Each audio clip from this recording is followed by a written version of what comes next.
welcome to this lovely day outside. We are going to be reading the story, Nobody Hugs a Cactus, and it is written by Carter Goodrick.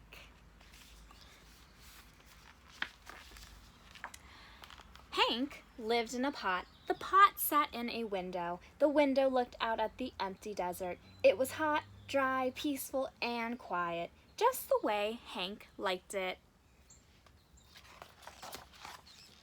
But every now and then, somebody would interrupt Hank's peace and quiet. "Hi, Hank," Rosie the tumbleweed called out. "Isn't it a beautiful day?" Hank ignored her. He just wanted to be left alone.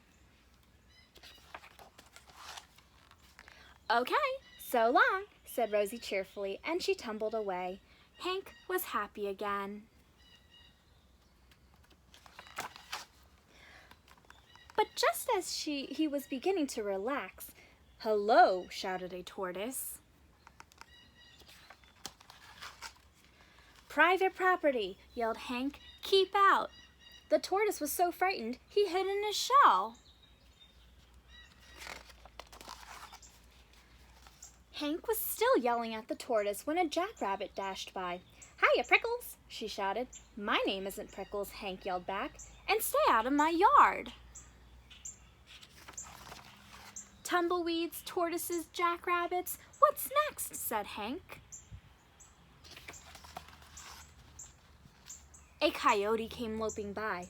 "No dogs allowed," Hank yelled. "I'm not a dog," said the coyote, "and you are as prickly on the inside as you are on the outside." Before Hank could yell back at that coyote, a cowboy strode past. "Keep off the grass," shouted Hank. "What grass?" said the cowboy. "Seems to me somebody needs a hug. Too bad nobody hugs a cactus." "Hi," said a lizard. "Who invited you?" said Hank. "And just in case you're wondering, I don't want a hug." "That's good," said the lizard, "because I don't want to give you one." Then he skittered away. An owl landed on the roof. "If you're looking for a hug," said Hank, "well, I guess I could give you one." "Who, me?" said the owl.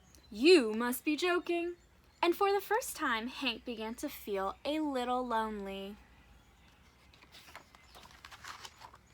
The next morning, Hank was feeling more sad on the inside than prickly. Maybe a hug wouldn't be so bad after all.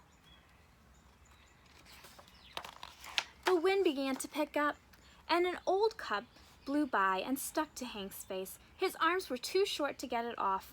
"Great," said Hank.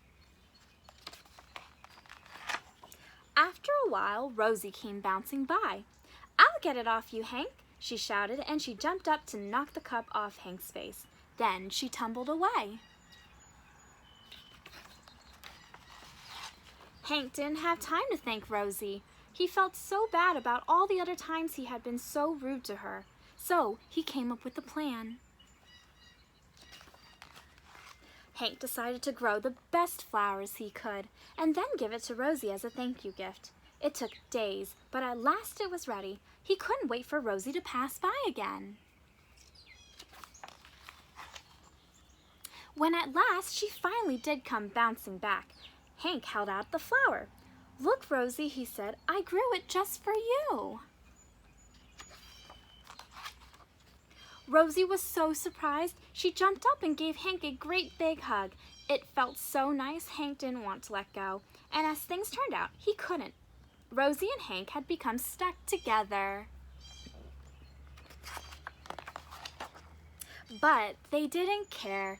After all, it's better to be stuck in a hug than stuck all alone. The end. Alrighty, friends, thanks so much for joining me on today's story, Nobody Hugs a Cactus. I hope you enjoyed. Check out the description below for some extended activities and suggested prompt writing as well.